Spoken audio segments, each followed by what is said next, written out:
Hello, it's Tristan here from ZebraInvest, and today I'm back outside 72 Carnarvon Road, or 72A Carnarvon Road. This is a stunning project that we finished refurbishing last year and have since let as a student HMO.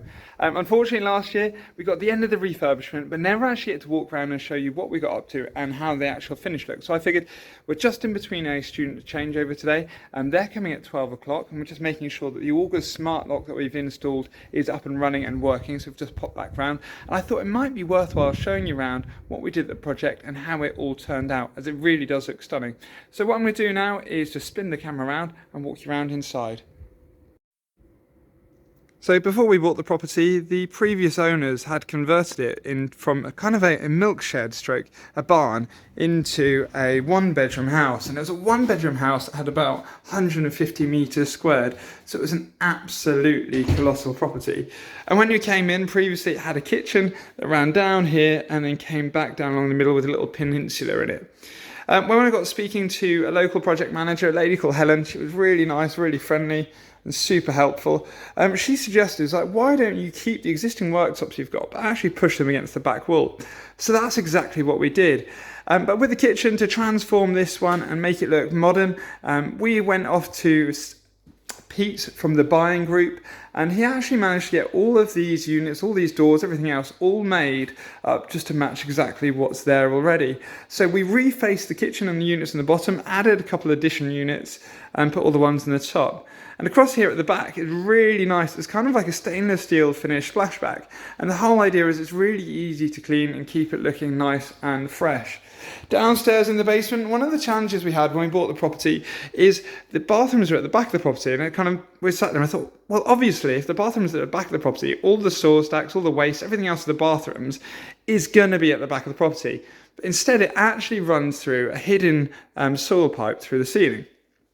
So that brought us on a real challenge. So in the basement here, we've got something called a Sani Cubic 2 VRX. So it's a vortex sunny flow. And this means it can shoot poo out of a 4-inch soil pipe, even going uphill. So that was a little bit of an installation. Here we've got a really nice sofa. The sofa we actually had made from a company called Softnord in Lithuania. They actually supply John Lewis, quite a few of their sofas, and it's just a really decent, nice quality sofa. And then we've picked up all these kind of like retro style, milk related items, just to kind of give it a bit of a feel and relate it to what the property used to be before. Here we've got a really nice open plan staircase leading up, but getting to a little bit more art just in there. And then what we've done with this property is where we've got bathrooms that are in the back of a property, we've actually put the extractor fans and put them on PIR sensors. So as soon as someone comes in, the lights are going to come on and the extractors are all going to work, and that's just to avoid it being mouldy. And the one thing you might notice in here, there's no actual tiles. This is all a shower splash panel. It's called matte weathered stone. It's really nice kind of finish, and it just gives a nice durable finish to the whole place. And we put in vanity units and really nice mirrors just to kind of accentuate the space, but makes it pretty desirable. And at the back here, originally, you may have seen, if you look at one of my older videos, you can see where we put all the tape and stuff on the floor to show where we're going to be. But we've created a really decent size bedroom just in here, with all kind of like industrial oak style kind of furniture, which is quite nice. And then in this room, again, we've got a similar kind of style, just turn the light on there. With all the same style furniture, nice little wardrobe there. But what we did here was we actually nipped in and managed to get an ensuite in.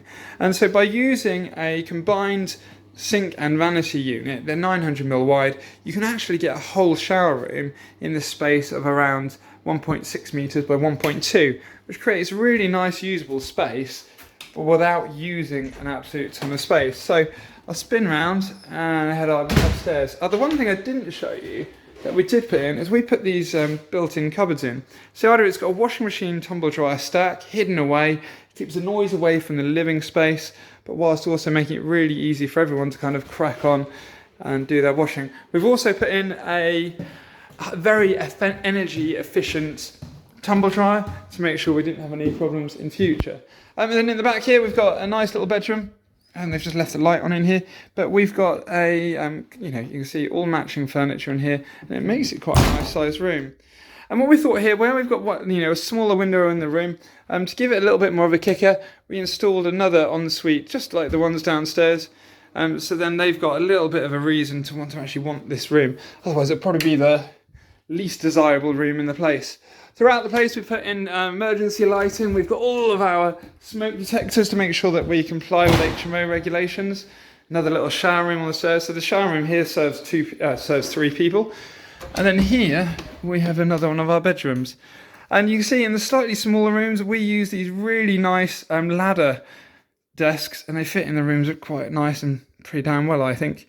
And then all of the beds, we've got nice viscotherapy mattresses, because they all zip and seal. So if anyone ever damages them, you can take the seal off. And then there you go, back to a little bit more art.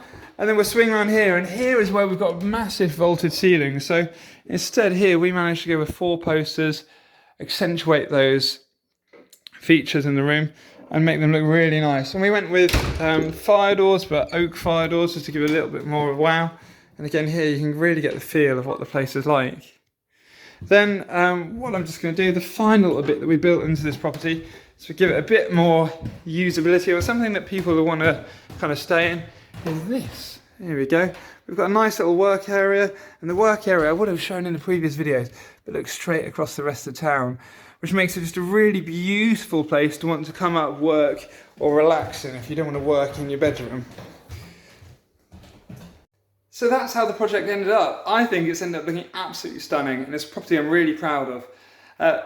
If you've got any questions about how the build went, you can see a couple of the videos further back. If you want to understand how we've managed, looked after it, we've actually provided it to a local agency and used Jones & Co in the area to manage and look after the property. But if you've got any questions, any comments, drop them in below, and hopefully I'll catch up with you soon. Hope you like this video and subscribe. Cheers!